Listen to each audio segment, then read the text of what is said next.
Our guys are really locked in to getting better throughout the week, and I think when you can carry it out in the game, and it always shows up in the keys, and the keys of personnel and in the keys inside of the game. And the best thing is when they can make adjustments inside of the game because they know it could be better. And we have a lot of respect for Northwestern because they cut as hard and run their offense as well as anybody that we see. They have numerous guys who can make shots. And when you've got a guy like Trey Demps, who's the matchup issue that he is, and he made some tough shots today. I'm sure we're going to see some where we could have defended him better, but he also made tough shots. And we were really locked into making sure that we kept pressure on their guards, especially Bryant McIntosh, throughout the game. And one of the keys for us inside of this game is that Aaron Falzon, who was shooting 59% on the road from three in the Big Ten, didn't get loose. And he had some foul trouble in the first half, and he made 1 3 late. But again, those type of things are the things that we're really understanding, and we're playing hard and aggressive. Sometimes we're not staying as shrinking the floor the way that we need to. But the bottom line is they figure it out.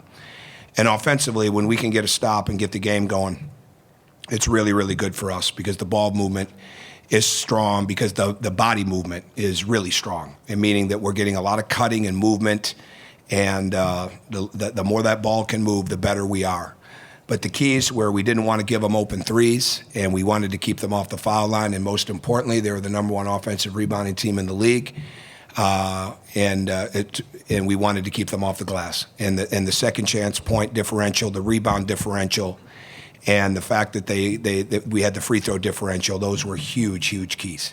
And when we're playing like that and we're making simple plays on the other end, which still we've got to continue to learn how to do a better job of, but then we have a chance to keep improving. And that's what their whole mindset is about.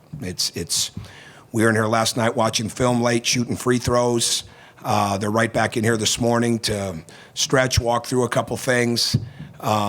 Watch some film, eat, right back in here at noon. And they were right. They had great energy to start the game, and I'd be remiss if I didn't thank the crowd for their energy. And it was fantastic. And Rob Judson deserves a ton of credit for the way that he prepared, as all of those guys do with Chuck Martin and Tim Buckley. But this was Rob's scout, and he did a fantastic job of leaving no stone unturned with our guys, and they responded. So a big win for us against a very good team. First question, Alex. What did you guys do to keep them off the offensive glass as well as you did? I think it's we rebound every day in practice. I think we're getting more physical with our blockouts, and there's an awareness thing to it. I mean, there really is. I don't know what the rebound difference was as far as our guard rebounding, but that's so key for us as well. But our guys have a lot of respect for the opponent, and I think when you've got a team that respects the opponent and respects how they win, and doesn't take their abilities for granted, then that's good. And that's the hunger that we've got to play with, because again, the lead clips. I think they had six straight rebounds in one possession, one trip down the court the other night against Maryland. And they are a team that thrives on the 50-50 balls, and we are too. We are too. So I haven't seen those numbers to see how those turn out, but we played Chris is a great coach. I said this yesterday. He's not a great young coach. He's a great coach. And he might be young in age, but he's not young in capability and not young in experience. And he's got a great staff over there with Brian James I've known forever. So we have a great respect level for everything about Northwestern. And our guys played that way. Terry? Coach, you talked about ball sharing, but 48 assists in the last 2 games. I guess that says it all. Well, it's the more simple we can make our passing, and the more active we can be in our cutting, the better we are. And we're moving the ball. There's no question about that. Sometimes we move it at the wrong time, wrong spot. But really, the last week, we've been really good about being on time, on target. And that's so crucial. You know, it's one thing to have a passing mindset. It's a whole different thing to have an accuracy level. And we knew with the absence of James, and we weren't as good at this early. We got a little better in Nebraska, a little better against Wisconsin, and it started to get a lot better. But we were going to have to move without the ball a lot more without him, because the spacing changes. You know, when you're guarding him, you're guarding James. I mean, and you James goes to 23 feet, well, you're there with him because you know he can shoot that shot. And so we're seeing different defenses from people, and we just got to make sure that we're keeping the game moving from side to side, playing through the middle, playing out of the corners, but really just reading where the cuts are, and our guys are playing with their head up.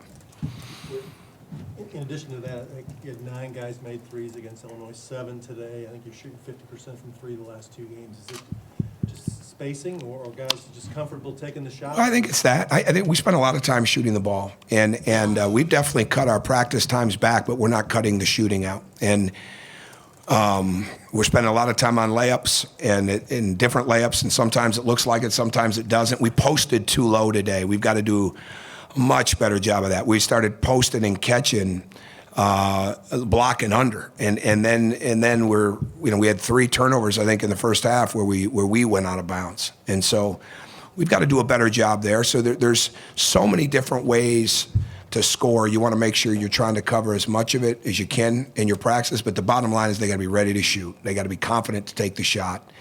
And what our guys are doing are really making the adjustments with the way they're cutting and moving without it, and they're making the next pass.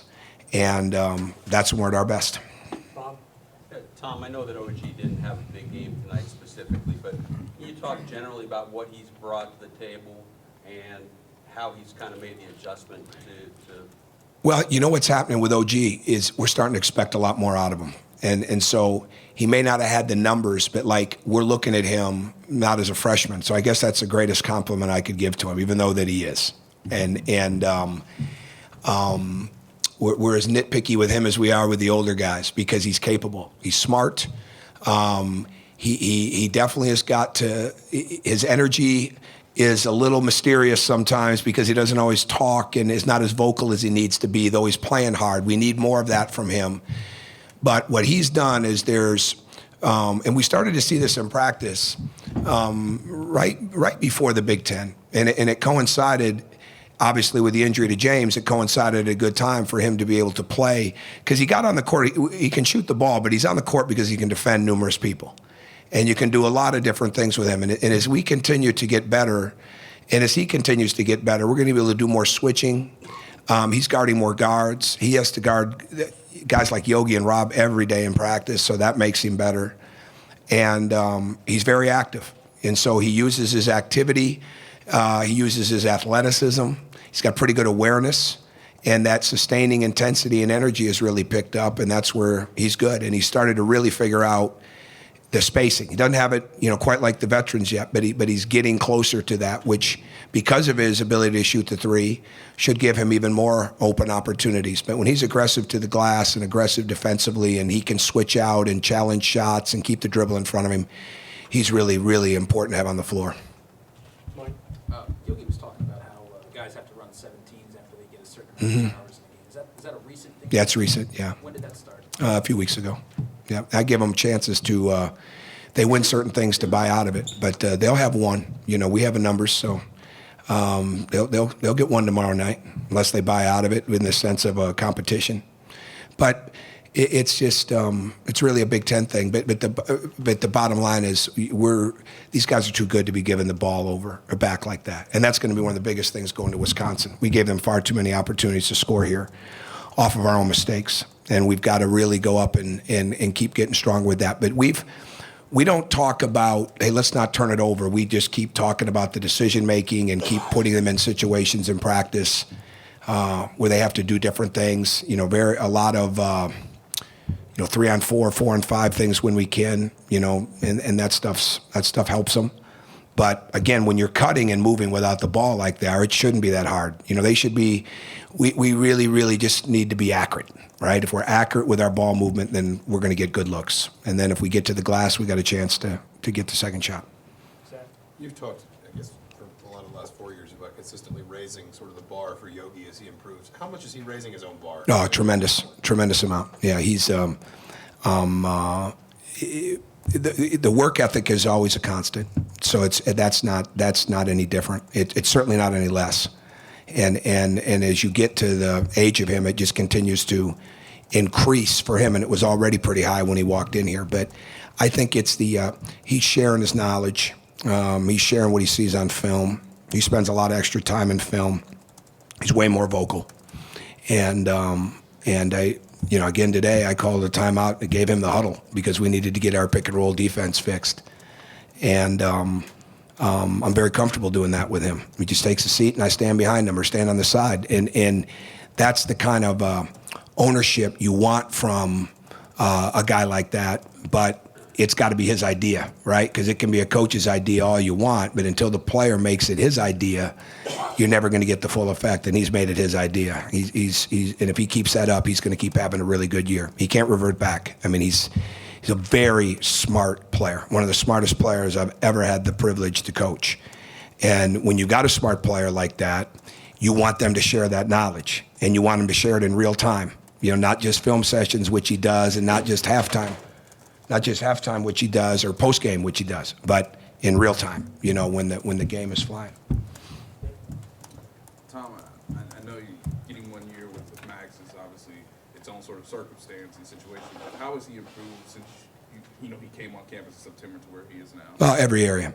First, it was athletically, and then it was footwork, and it coincided with him getting healthier, and especially in his hip, and he started to see that ball go in. It's amazing the confidence level that people get, and when they see the ball go in the basket, and when their teammates want them to see the ball go in the basket, right?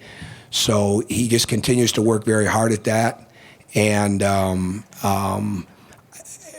we just keep adding aspects to it. Whether it's the dribble you saw that, or the other night in an out-of-bounds play, side out-of-bounds play with 3 seconds to go. He went into a freeze move that was an option. There was 2 options coming out of the timeout with 3 seconds. And you got to make a quick play, right? There's not enough time. It's either one pass or go to the rim. And he made a great decision. He got fouled on the play because he put the ball out in front of him. And those are the type of things. We're very comfortable with him getting better with his handle. He can pass. The thing that he's really helped our team with, outside of the experience of being in this league and with understanding, post position and defenses, he really gets deflections. Really, really active hands. And I think it's just because, we coach him to be a better athlete every day. He's trained to be a better athlete, and we coach him to be one.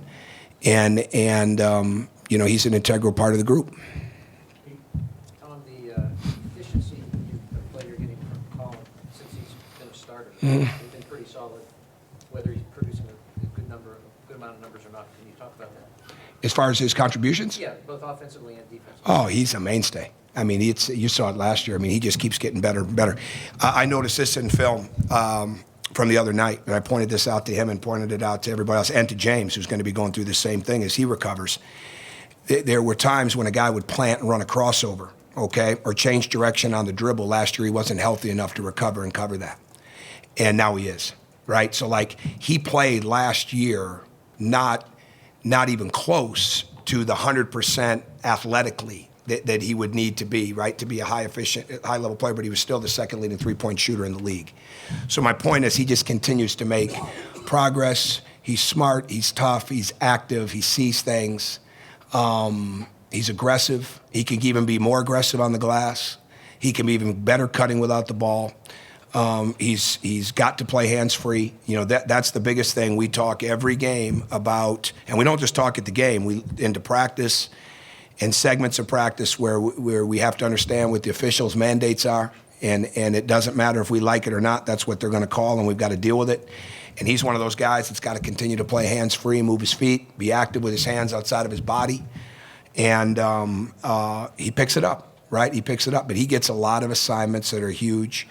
Could do numerous things. We can play him at numerous positions. He ran some point guard today for us as far as setting up the offense. So, there's been a lot more adjustments maybe since James has gone down than meet the eye, because we got to continue to, and maybe you see it, but we've got to continue to create spacing for ourselves, because those first couple games, the lane was really packed in, and we've got to really make sure. And right now, when you're moving and they're playing with the confidence that they have, it's really hard to do that. And Colin, finishing your question, is a big part of that.